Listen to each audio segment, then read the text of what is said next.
Hi everyone, and welcome to another episode of Wellness Day, a podcast coming to you every Wednesday here from the Jahangir Wellness Center. My name is Kavas Jahangir, and here from the JWC studio, a new one at Viman Nagar. That's what I wanted to show you as we walk through to our new center, our new studio, and that's what I wanted to show you. So enjoy this week's episode.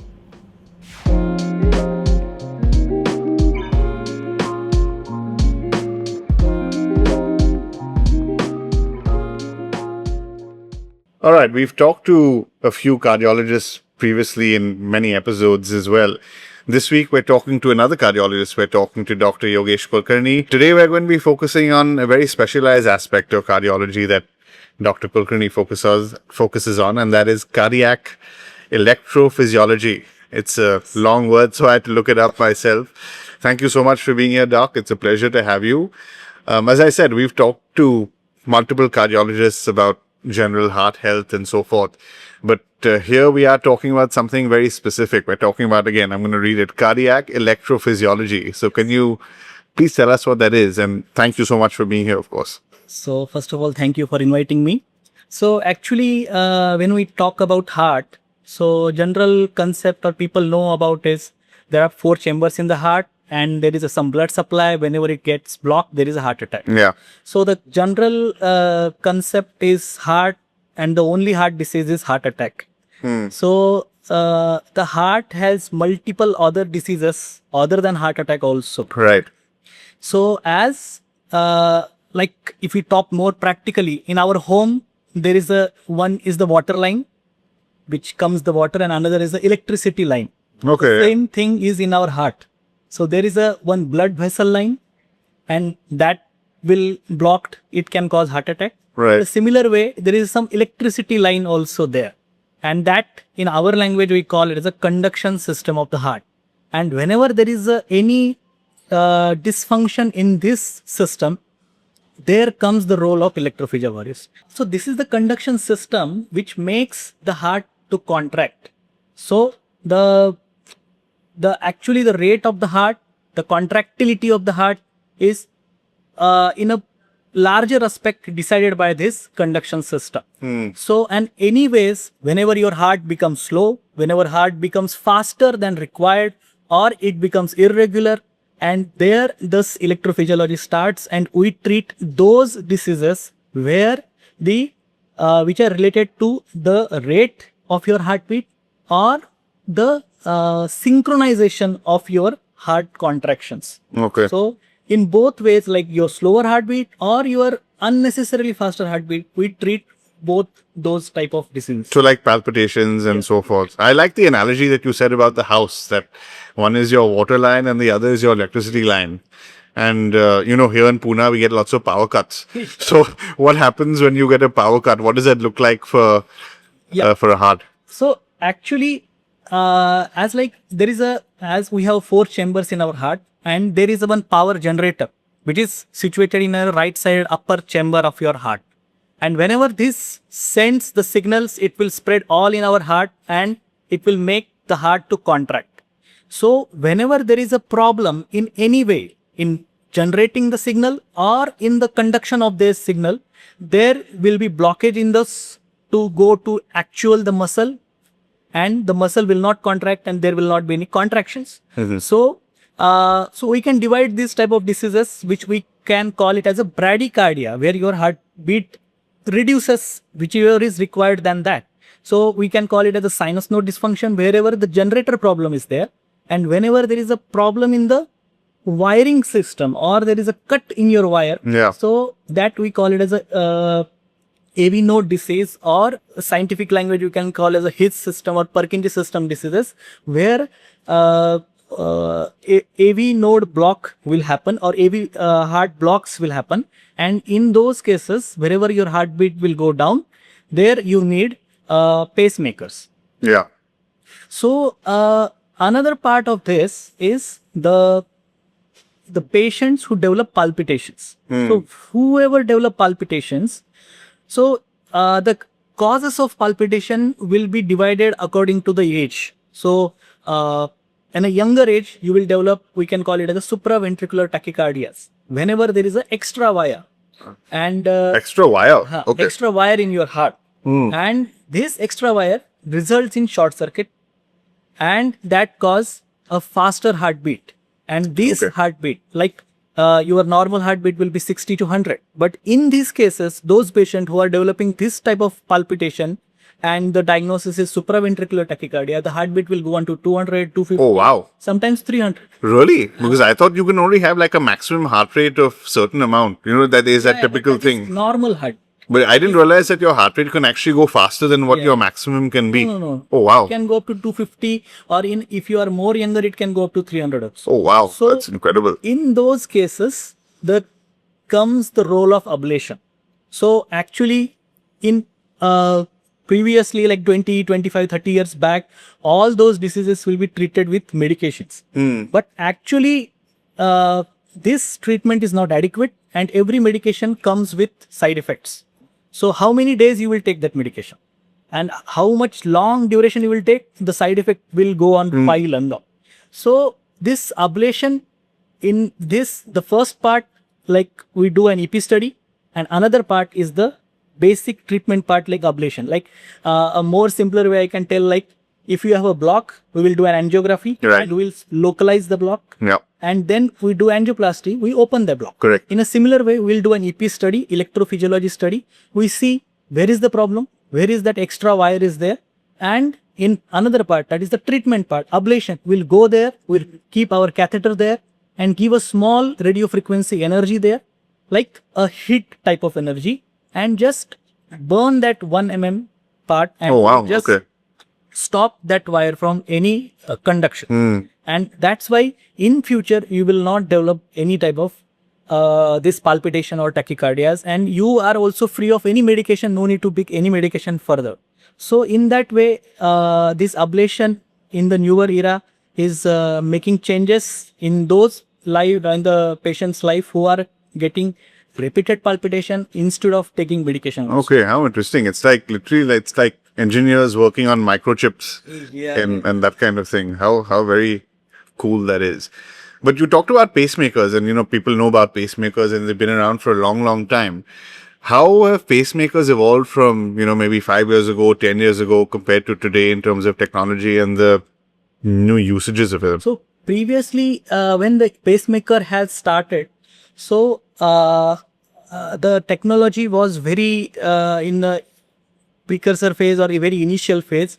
So initially they were the generator part is kept outside, then slowly they are starting keeping inside the body. And the major problem which they faced is the durability of the wires and the battery In the pacemaker. longevity. Right. So the battery will drain fast, and a person who required a pacemaker in his 50s will require a 25-30 pulse generator changes in his life. Okay. Oh, wow. Slowly, the technology has evolved. The wires become more durable. Then the battery has become more and more longer duration, as well as more and more algorithms came. So these pacemakers become like it will make the heart contracting as like our normal heart. So it should not change the pattern of heart contraction. So all this came, and now the pacemaker has come, which has a battery of like 15 years, as well as there is new algorithms. And there is if you put one wire, that wire can go full your lifelong. Don't need to change the wires. Yeah. And actually, I wanted to tell there is some newer advancements in this pacemaker, and they are coming like a capsule pacemakers.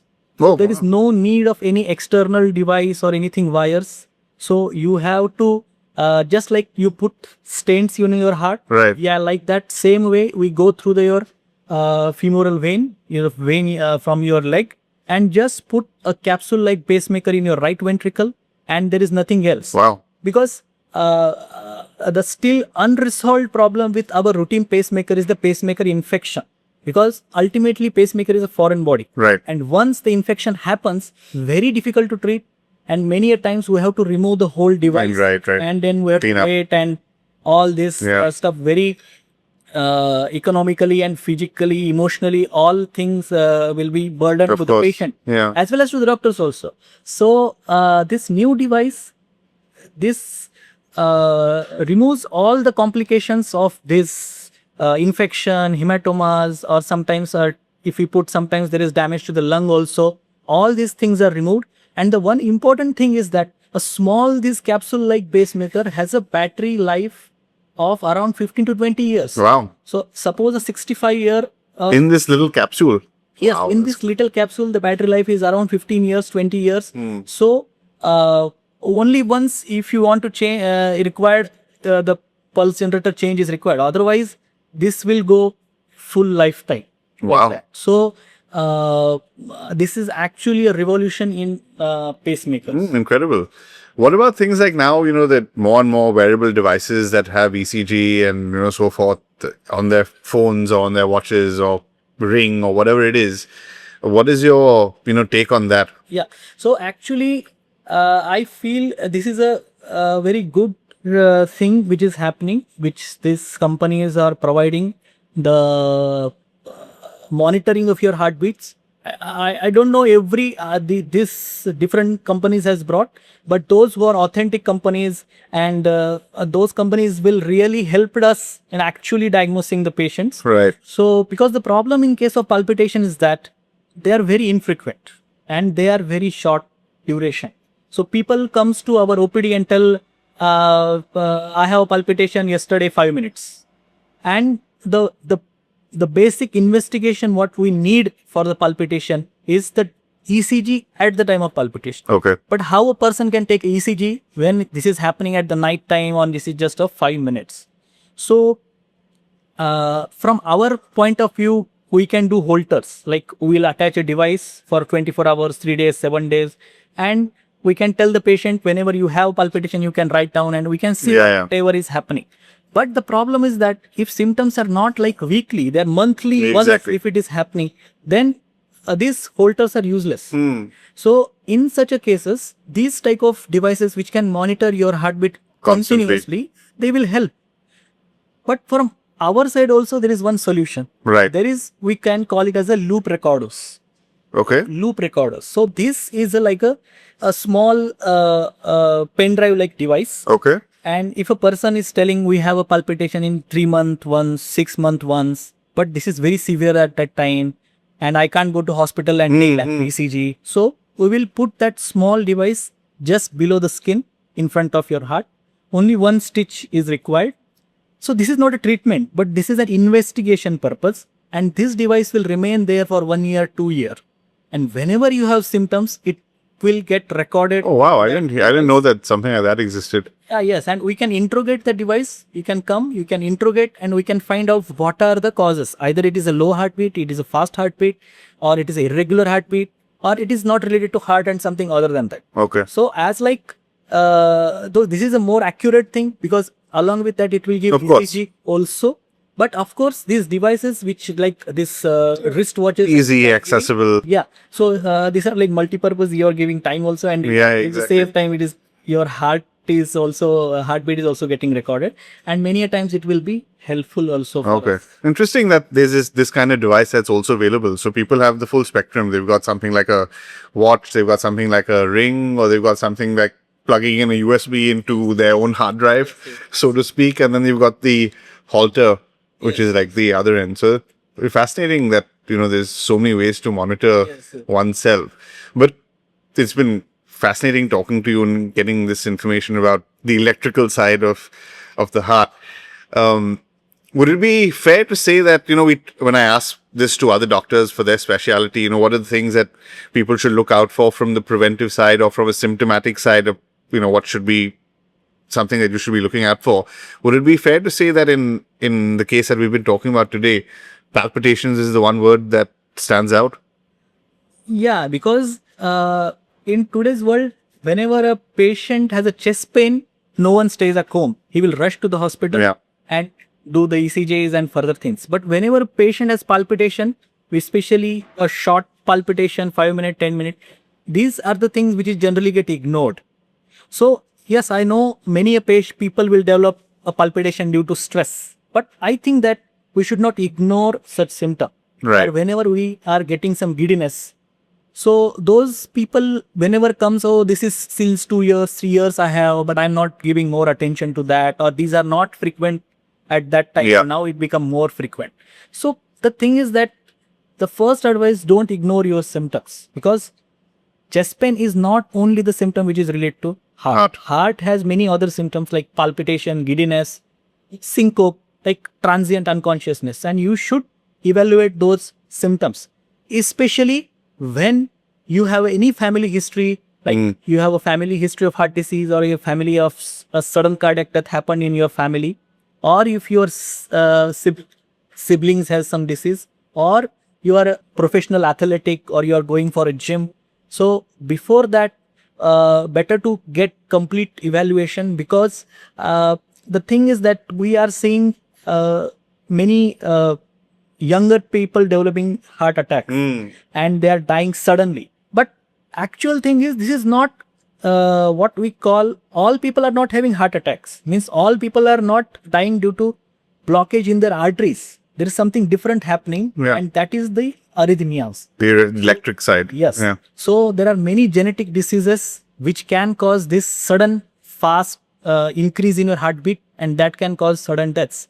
So better at least once in your lifetime complete heart evaluation, and if you're and better to evaluate at least biannually once of your all the parameters, your ECG, your treadmill test, and your cholesterol things. Yeah. Because this will prevent the latter catastrophes. Because I remember one patient came at the age of 50 years with sudden swelling in the legs and dyspnea. He can't do any work. Small walk also is developing. He has developing breathing issues. Then we have done an echo, and echo has found out, oh, there is a hole in his heart. But that hole has caused increase in the lung pressures, that we call it as a pulmonary hypertension. Yeah.